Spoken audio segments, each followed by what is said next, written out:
বিএনপিকে নির্বাচনের বাইরে রাখতে তড়িঘড়ি করে বেগম জিয়ার বিরুদ্ধে মামলার রায়। অভিযোগ ফখরুলের, একতরফা নির্বাচন হতে দেয়া হবে না, হুঁশিয়ারি রিজভীর। নির্বাচনে হারবে জেনে বিশৃঙ্খলা সৃষ্টির পাঁয়তারা করছে বিএনপি। অভিযোগ আওয়ামী লীগের। নাশকতা বন্ধে কঠোর অবস্থানে সরকার। এবং আগামী সংসদ নির্বাচনকে ঘিরে সরগরম রাজশাহীর দলীয় কার্যালয়গুলো। ভোটের মাঠে ক্লিন ইমেজের প্রার্থী চান সাধারণ মানুষ।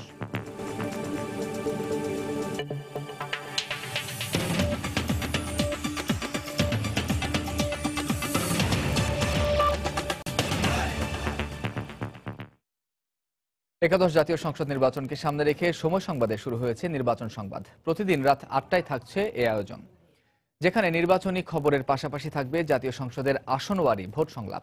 আজ থাকছে লালমনিরহাট ২ আসন নিয়ে নির্বাচন সংবাদ। ভয় পায় বলেই সরকার বিএনপি ও বেগম জিয়াকে নির্বাচনের বাইরে রাখার ষড়যন্ত্র করছে বলে অভিযোগ করেছেন বিএনপি নেতারা।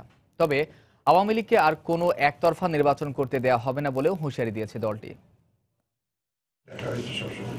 শুক্রবার বিকেলে রাজধানীর টিকাটুলিতে প্রয়াত কথাসাহিত্যিক শওকত আলীর পরিবারকে সমবেদনা জানাতে যান বিএনপির মহাসচিব মির্জা ফখরুল ইসলাম। পরে সাংবাদিকদের সঙ্গে কথা বলেন তিনি। এ সময় ফখরুল অভিযোগ করে বলেন, আগামী নির্বাচন নিয়ে ষড়যন্ত্রের অংশ হিসেবেই বেগম জিয়ার বিরুদ্ধে দুর্নীতি মামলার রায় দেয়া হচ্ছে। স্বরাষ্ট্রমন্ত্রী এই কথা কোনো মতেই বলা সঙ্গত নয়, কারণ তিনি রাষ্ট্রের সরকারের একটি গুরুত্বপূর্ণ পদে আছেন, যা দিয়ে তিনি গোটা আইন শৃঙ্খলা পরিবেশকে পরিষ্কার বোঝা যায় যে তারা কি চিন্তা করছেন। নজিরবিহীন তাড়াহুড়ার মধ্যে দ্রুততার সঙ্গে এই মামলা শেষ করার চেষ্টা করা হচ্ছে, কিন্তু দুর্ভাগ্যজনকভাবে এরা সেগুলো আপনার কর্ণপাত করছেন না, কারণ তারা ডিটারমিন যে তারা আগামী নির্বাচন করতে চান বিএনপিকে বাদ দিয়ে। এর আগে দুপুরে ফেনী সদর উপজেলার বিএনপির সাবেক সভাপতি প্রয়াত মিজানুর রহমানের পরিবারের সঙ্গে দেখা করেন দলের সিনিয়র যুগ্ম মহাসচিব রুহুল কবির রিজভী। এ সময় তিনি বলেন, খালেদা জিয়াকে বাইরে রেখে কোনো নির্বাচনে অংশ নেবে না বিএনপি। তারা মনে করে যে বিএনপি চেয়ারপারসনকে আপনার বিভিন্নভাবে হয়রানি করে নির্বাচন থেকে দূরে রাখবেন, সেটা শেখ হাসিনা পারবেন না। সবচাইতে জনপ্রিয় নেত্রী, বাংলাদেশের গণমানুষের নেত্রী এবং জাতীয়তাবাদী শক্তির প্রতীক তিনি, তাকে বাদ দিয়ে শেখ হাসিনা কোনো নির্বাচন বাংলাদেশে করতে পারবেন না। এ সময় সরকারের ষড়যন্ত্র রুখতে দলের নেতাকর্মীদের ঐক্যবদ্ধ থাকার আহ্বান জানান রিজভী। তৌফিক মাহমুদ, সময় সংবাদ। এদিকে অতীত কর্মকাণ্ডের জন্য মানুষের ভোট পাবে না জেনেই বিএনপি দেশে বিশৃঙ্খলা সৃষ্টির ষড়যন্ত্র করছে বলে অভিযোগ করেছে আওয়ামী লীগ। এছাড়া বেগম খালেদা জিয়ার দুর্নীতির রায়কে কেন্দ্র করে নাশকতা হলে তা কঠোর হাতে দমন করা হবে বলেও হুঁশিয়ারি দিয়েছেন ক্ষমতাসীন দলের নেতারা। শুক্রবার সকালে জাতীয় প্রেস ক্লাবের সামনে বাংলাদেশ স্বাধীনতা পরিষদের ব্যানারে সন্ত্রাস বিরোধী মানববন্ধন হয়। এতে আওয়ামী লীগের প্রচার ও প্রকাশনা সম্পাদক ডক্টর হাসান মাহমুদ বলেন, বেগম জিয়ার দুর্নীতির বিচার প্রক্রিয়া প্রশ্নবিদ্ধ করার অপচেষ্টা চালাচ্ছে বিএনপি। বেগম খালেদা জিয়ার আদালতে যাওয়া আসার পথের ঘটনা, মির্জা ফখরুলের বক্তব্য, রিজভী আহমেদের বক্তব্য, সবগুলো একই সূত্রে গাঁথা। ৮ই ফেব্রুয়ারি বেগম খালেদা জিয়ার বিচারের রায় হবে। সেই রায়ের পর দেশে বিশৃঙ্খলা সৃষ্টি করার আগে এবং পরে দেশে বিশৃঙ্খলা সৃষ্টি করার অপচেষ্টা চালানো হবে। আমরা সরকারি দল হিসাবে সরকারি দলের নেতাকর্মীদের জনগণের শান্তি শৃঙ্খলা রক্ষার্থে তাদের পাশে দাঁড়ানো আমাদের কর্তব্য। এদিকে দুপুরে মানিকগঞ্জে আওয়ামী লীগের সদস্য সংগ্রহ অনুষ্ঠানে যোগ দেন দলের সাধারণ সম্পাদক, সড়ক পরিবহন ও সেতুমন্ত্রী ওবায়দুল কাদের। তিনি বলেন, নির্বাচনে হারবে জেনেই দেশে বিশৃঙ্খলা সৃষ্টির পায়তারা চালাচ্ছে বিএনপি। ব্যর্থ হয়ে তারা এখন দেশের শিক্ষা প্রতিষ্ঠানে বিশৃঙ্খলা সৃষ্টির পায়তারা করছে। এবার বলে আপনাদেরকে সতর্ক থাকতে হবে। অতীত অপকর্মের জন্য বাংলাদেশের মানুষ আগামী নির্বাচনে বিএনপিকে আর ভোট দেবে না। এ সময় বিতর্কিত ব্যক্তিদের দলের সদস্য না করতে নেতাকর্মীদের প্রতি আহ্বান জানান ওবায়দুল কাদের। মনিরুজ্জামান প্রান্ত, সময় সংবাদ। নির্বাচন সংবাদে আরো থাকছে, আগামী নির্বাচনে আইন শৃঙ্খলা পরিস্থিতি স্বাভাবিক রাখায় নতুন আইজিপির জন্য বড় চ্যালেঞ্জ বললেন শহীদুল হক।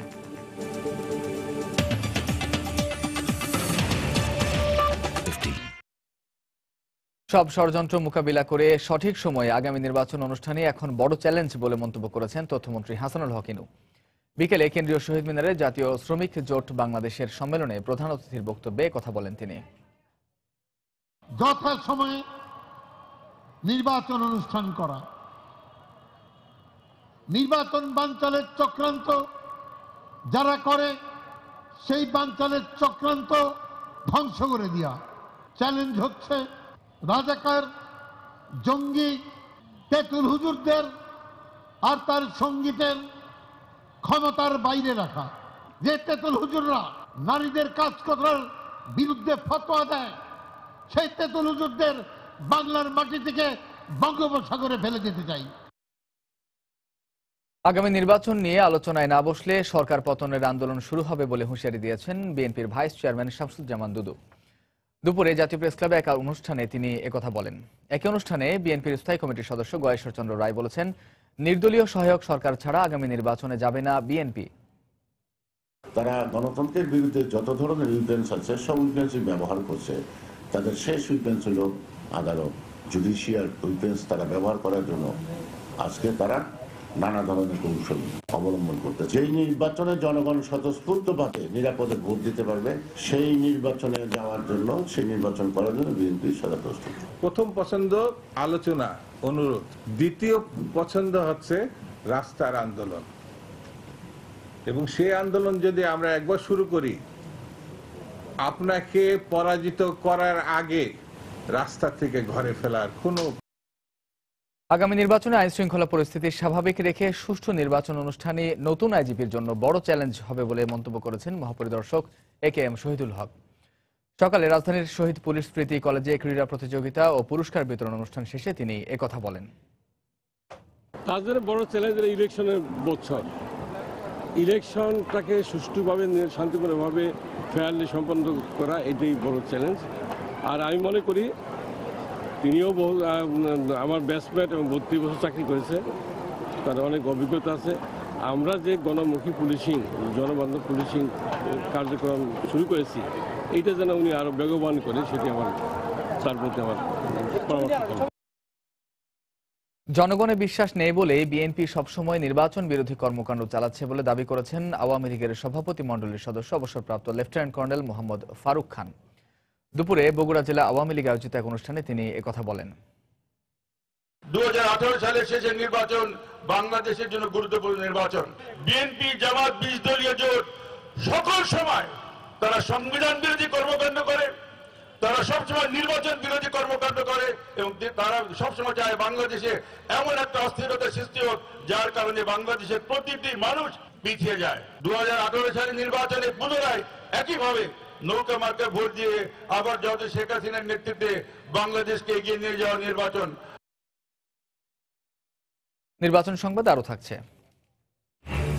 লালমনিরহাট 2 আসনে আগাম প্রচারণায় সম্ভাব্য প্রার্থীরা ভোটের মাঠে ত্রিমুখী লড়াইয়ের আভাস।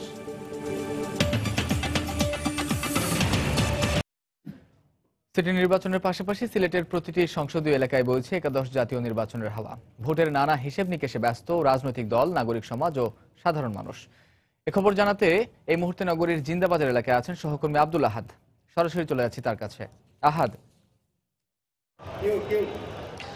হ্যাঁ, ধন্যবাদ। দর্শক, আপনারা দেখতে পাচ্ছেন সিলেট থেকে আর কিছুদিন পরেই জাতীয় নির্বাচন, এবং এই নির্বাচনকে সামনে রেখে সারা দেশের মতো সিলেটেও চলছে আলোচনা, পর্যালোচনা, সমালোচনা। এবং এই সমালোচনায় অংশ নিয়েছেন একেবারে নতুন ভোটার যারা আগামী নির্বাচনে তাদের ভোট একটি অন্যতম হাতিয়ার হিসেবে কাজ দিবে। আপনারা জানেন যে 2009 সালের নির্বাচনে এভাবে নতুন ভোটাররা 9 সালের নির্বাচনে প্রার্থীদের ভাগ্য নির্ধারণ করেছিল।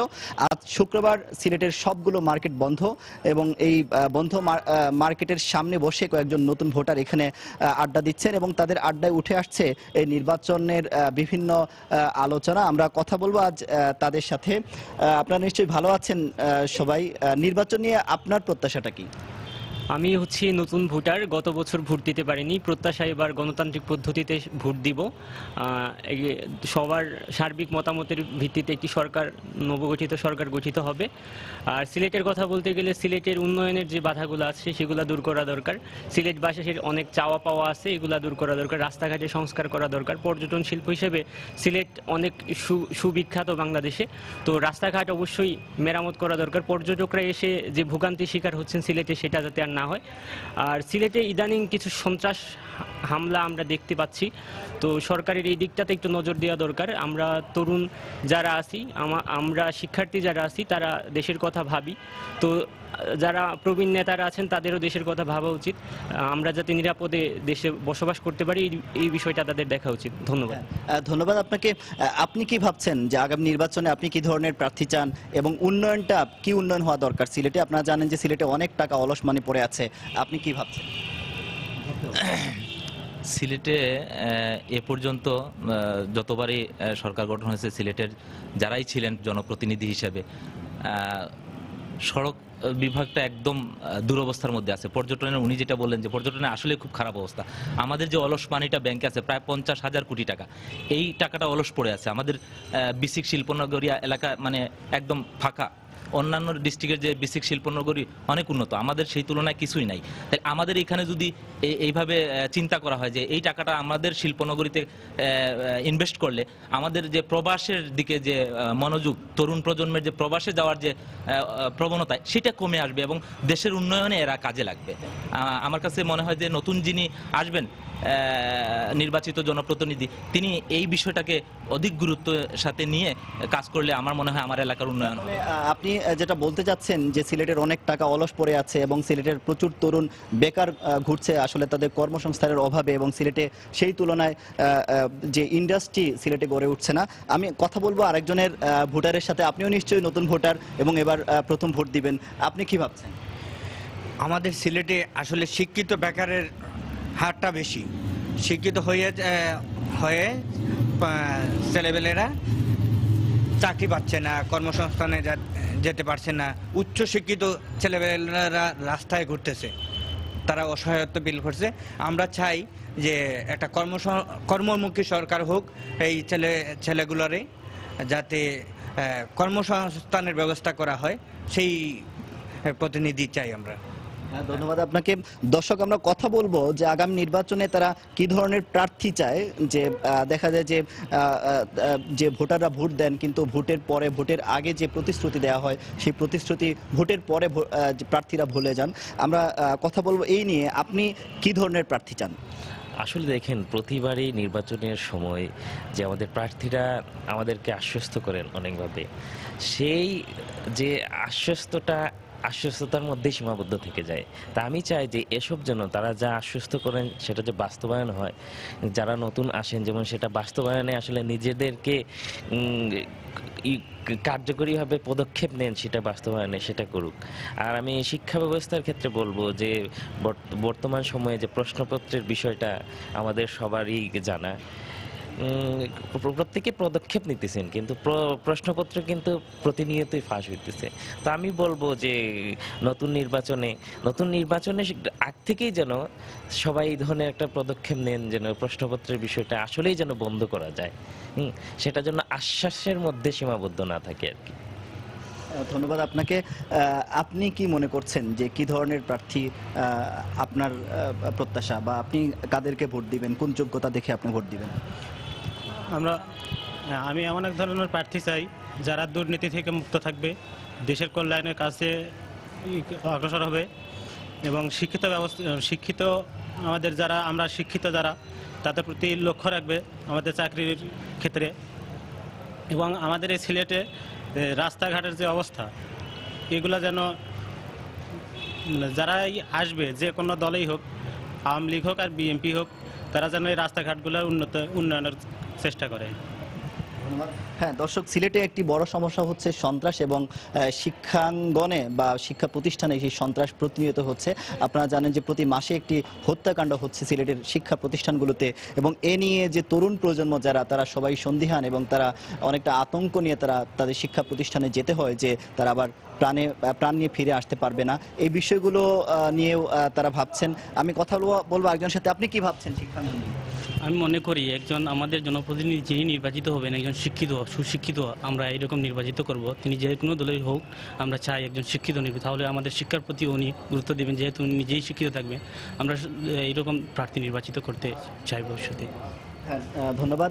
দর্শক, আপনারা শুনলেন সিলেটের ভোটারদের ভাবনা। তারা ভাবছেন তাদের আগামী নির্বাচন নিয়ে, তাদের প্রার্থী নিয়ে, যে প্রার্থীকে তারা ভোট দিবেন, এবং সবাই চাচ্ছেন একজন দুর্নীতিমুক্ত একজন প্রার্থী আসুক নির্বাচনে, এবং সব দলই দুর্নীতিমুক্ত প্রার্থীকে তারা প্রার্থিতা ঘোষণা করুক, এটাই চাচ্ছেন সিলেটের ভোটাররা। দর্শক, সিলেট থেকে নির্বাচনী হওয়ার খবর জানাতে যোগ দিয়েছিলেন সহকর্মী আব্দুল আহাদ। যাচ্ছি পরের সংবাদে। একাদশ জাতীয় সংসদ নির্বাচনকে সামনে রেখে রাজশাহীতে সাংগঠনিক কার্যক্রমে সক্রিয় হয়ে উঠেছে রাজনৈতিক দলগুলো। দুপুর সন্ধ্যা ছাড়িয়ে গভীর রাত পর্যন্ত নেতাকর্মীদের ভিড় থাকছে দলীয় কার্যালয়গুলোতে।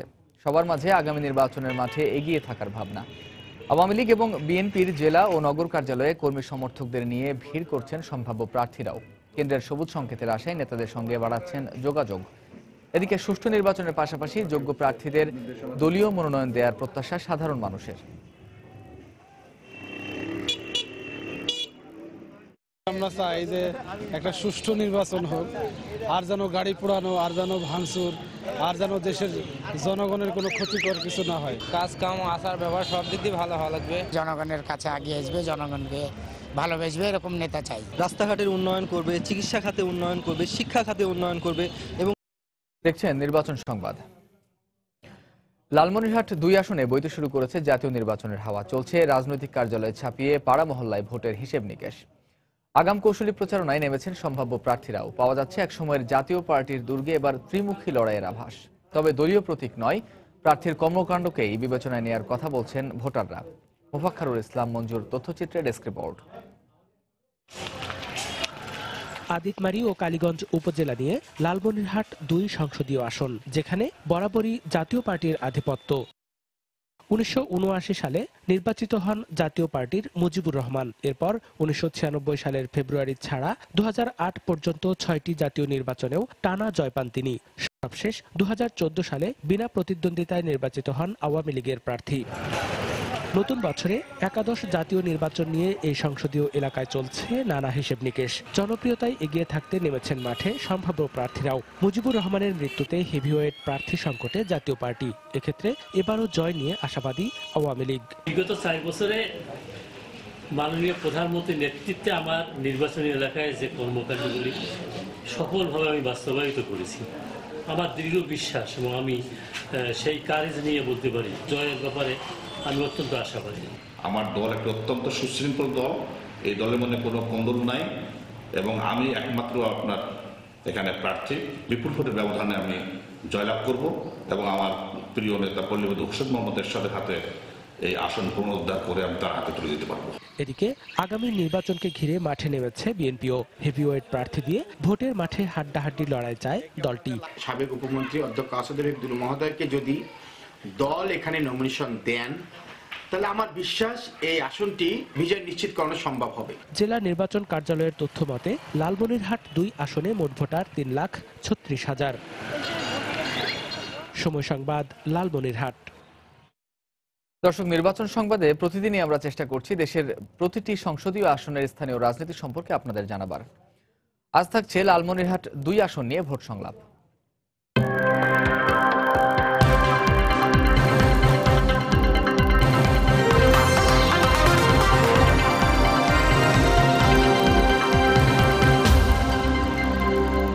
দর্শক, স্বাগত ভোট সংলাপে। সঙ্গে আছি আমি রাশেদ লিমন। আমার সঙ্গে আজকের পর্বে অতিথি হিসাবে আছেন জনাব মাহবুবুজ্জামান আহমেদ, সাংগঠনিক সম্পাদক জেলা আওয়ামী লীগ লালমনিরহাট। আছেন রুকনউদ্দিন বাবুল, যুগ্ম সাধারণ সম্পাদক জেলা লালমনিরহাট জাতীয় পার্টি। স্বাগত আপনাদের আজকে অনুষ্ঠানে। আমরা আজকে কথা বলবো মূলত লালমনিরহাট 2 নিয়ে। তো সেক্ষেত্রে একটু যদি জনাব মাহবুবুজ্জামান আহমেদ আপনার কাছে আসি, যে আপনাদের আসছে নির্বাচনে এই আওয়ামী লীগের এই আসন থেকে কোন জিনিসটা আসলে আপনাদের নির্বাচনে কাজে সহায়ক হিসেবে কাজ করবে? ধন্যবাদ আপনাকে।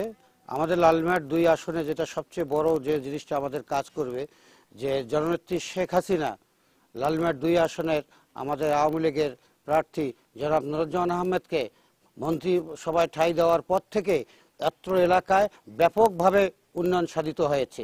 বিশেষ করে আমি যেটা বলতে চাচ্ছি, যোগাযোগ, বিদ্যুৎ, সামাজিক নিরাপত্তা বেষ্টনী, তারপর শিক্ষা, অবকাঠামো, এই সমস্ত ক্ষেত্রে মানে ব্যাপক উন্নতি সাধন হয়েছে এবং মানুষের মধ্যে অনেক একটা সাড়া পড়ছে এবং একটা এই সরকারের প্রতি একটা আস্থা এবং একটা জাগরণ, গণজোয়ার সৃষ্টি হয়েছে।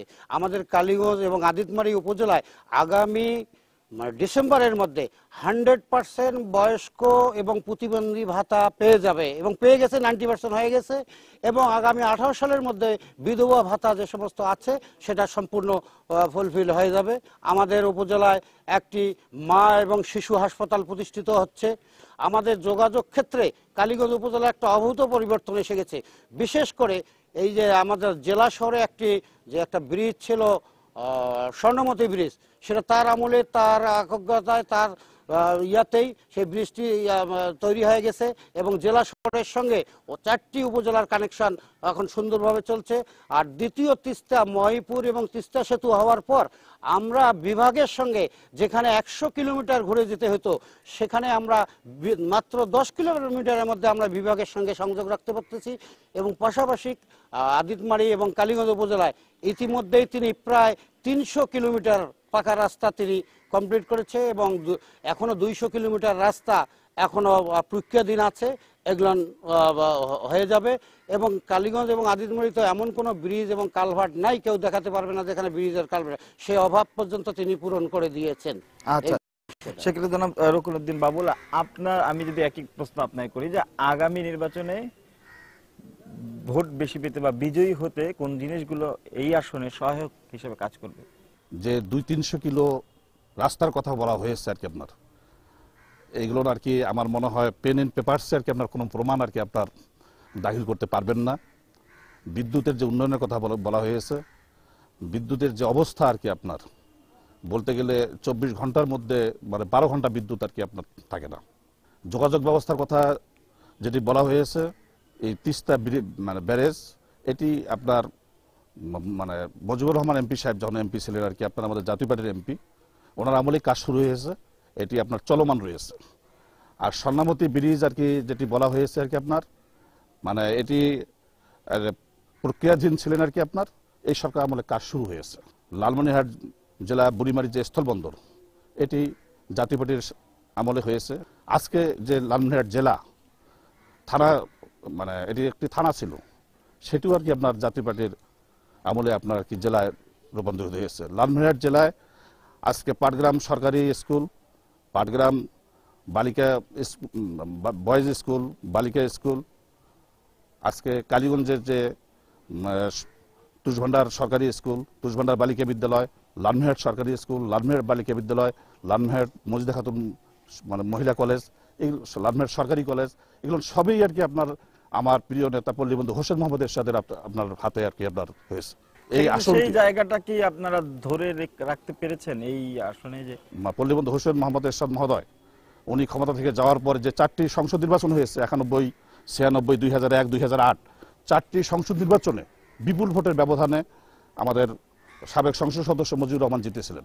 আর 2014 সালে যে 5ই জানুয়ারি নির্বাচন, এটি তো আর কি আপনারাও জানেন, আপনারা যেহেতু মিডিয়াতে আছেন, এটি প্রশ্নবোধক মানে প্রশ্নবিদ্ধ নির্বাচন।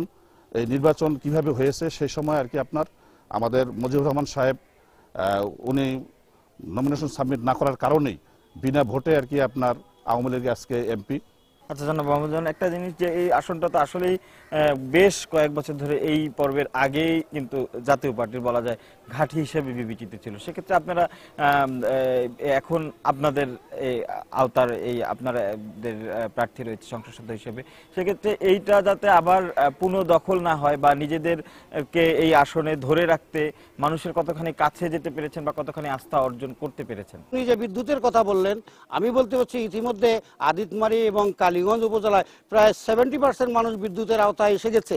আগামী 18 সালে আমি আশা করি আগামী 18 সালের মধ্যে আমরা এই লালমিয়ার 2 আসনে আদিতমারি এবং কালীগঞ্জে 100% বিদ্যুতের আওতায় মানুষ এসে যাবে। কালীগঞ্জ এবং আদিতমারির মোট 16টি ইউনিয়ন, 16টি ইউনিয়নের মধ্যে 14টি ইউনিয়নে আওয়ামী লীগের প্রার্থী নৌকা মার্কার প্রার্থী সেখানে জয়যুক্ত হয়েছে এবং 2টি ইউনিয়নে বিএনপি আর 1টি ইউনিয়নে ইসলামিক ঐক্য জোট নাকি সেটা 3টা।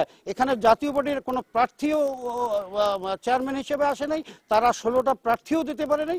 4-5টি ইউনিয়নে তারা প্রার্থী দিয়েছিল, তার মধ্যে দুই তিনটার জামানত পর্যন্ত বাজেয়াপ্ত হয়ে গেছে।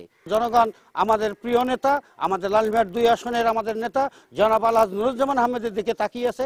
তাকে আগামীতে 2 আসনের জনগণ এবং কালীগঞ্জ এবং আদিতমারির মানুষ তাকে জয়যুক্ত করবে, এটাই আমি আশা রাখি। সেক্ষেত্রে আপনারা আসলে আপনি যেমন আপনাদের আমলের উন্নয়নের কথা বলছিলেন, কিন্তু একটা বড় সময় এখন আপনারা কিন্তু ক্ষমতায় নাই, সেই ক্ষেত্রে এই সময়টায় সেরকম দৃশ্যমান উন্নয়ন করতে না পারলেও মানুষের কতখানি কাছে যেতে পেরেছেন এবং মানুষের সমস্যাগুলো কিভাবে তাদের পাশে বসে উপলব্ধি করতে পেরেছেন, যে কারণে মানুষ মনে করবে যে আসলে আপনারা আসলে আবারও আপনাদের ভোট দিতে পারবে।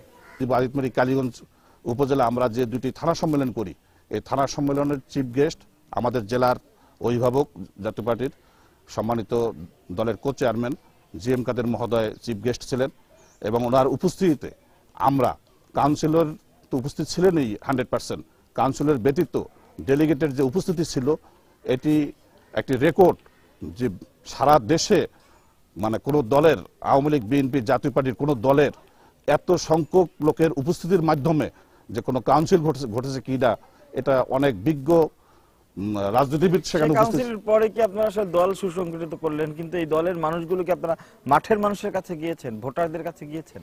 যে আমি আপনার মানে প্রতিদিন আমি বিভিন্ন সামাজিক কাজকর্মে জড়িয়ে থাকি, মানুষের কাছে যাই, মানুষের সুখে দুঃখে দাঁড়াই। বিশেষ করে আমি অনেক শিক্ষা প্রতিষ্ঠানের মধ্যে করেছি। সেক্ষেত্রে আপনাদের এই নির্বাচনী ভাবনায় এই যে মাঠের মানুষগুলোর কথা কতখানি আছে? আসছে নির্বাচন নিয়ে যে আপনাদের পরিকল্পনা বা মানুষের কাছে যে প্রতিশ্রুতিগুলো দিবেন, সেই প্রতিশ্রুতিতে মানুষের কথাগুলো কতখানি বিবেচনায় রাখছেন? আমরা মানুষের যেটা চাহিদা, মানুষ যেটা চায় বা এলাকার যেটা উন্নয়ন, আমরা সেটা সমান তালে চালিয়ে যাচ্ছি। সাংগঠনিকভাবে আমরা তৎপর আছি, যখন যেখানে যেটা প্রয়োজন হচ্ছে আমরা সেটা চাহিদা পূরণ করতেছি। যেটা কেন্দ্রে প্রয়োজন আছে সেটা মন্ত্রী মহোদয়ের নলেজে দিচ্ছি, উনি সমস্যার সমাধান করে দিচ্ছে। আসছে নির্বাচনকে নিয়ে আপনারা এই আসনে আমরা দেখছি যে জাতীয় পার্টি বরাবরই আগে ছিল, এরপরে এখন নৌকার আধিপত্য, তো সেক্ষেত্রে এখানে বিএনপি তৃতীয় শক্তি হিসাবে কোনো প্রভাব ফেলবে কিনা নির্বাচনে? এই আসলে বিএনপি বরাবরই আর কি আপনার তৃতীয় ছিলেন আর কি, আপনার এখনো তাদের অবস্থান মানে অনুরূপ রয়েছে। কালীগঞ্জও আমি মানে জাতীয় পার্টি ফার্স্ট হবে এবং ইতিপূর্বে জাতীয় পার্টির যেহেতু ভোট ব্যাংক আদিতমারিতে ছিল, আদিতমারিতেও আপনার ফার্স্ট আছে। এককভাবে নির্বাচন করলেও ইনশাল্লাহ আমরা জাতীয় পার্টির এই আসন আবার ফিরিয়ে আমাদের পল্লীবদ্ধ হোসেন মোহাম্মদের সাথে হাতে দিতে পারবো। আপনি জয়ের ব্যাপারে এক কথা? না, জয়ের ব্যাপারে আমি পূর্ণ আশাবাদী যে আওয়ামী লীগ, নৌকা মার্কা এবং জননেত্রী শেখ হাসিনা মাননীয় প্রধানমন্ত্রী আমাদের নেতা নুরুজ্জামান আহমেদকে যদি মনোনয়ন দেন, এখানে আমরা বিএনপি এবং জাতীয় পার্টিকে কোনো ফ্যাক্টর মনে করতেছি না। উনি এককভাবে উনি জয়ী হয়ে যাবেন এবং বিপুল ভোটের ব্যবধানে তিনি জয়ী হবেন, এটা আমরা আশা রাখি। ধন্যবাদ জনাব মাহবুবজামান আহমেদ, ধন্যবাদ জনাব রকিলউদ্দিন বাবুল এতক্ষণ আমাদের সময় দেওয়ার জন্য। দর্শক, এতক্ষণ আমরা শুনছিলাম লালমনিরহাট 2 আসনের এখানে স্থানীয় নেতৃত্বের নির্বাচনী পরিকল্পনা এবং তাদের নির্বাচনী ভাবনা নিয়ে। তো আগামী পর্বে আমরা থাকবো লালমনিরহাট সদর আসন অর্থাৎ লালমনিরহাট 3-এ, শুনবো সেখানকার ভোটের হওয়ার গল্প। সে পর্যন্ত সঙ্গে থাকুন সময়।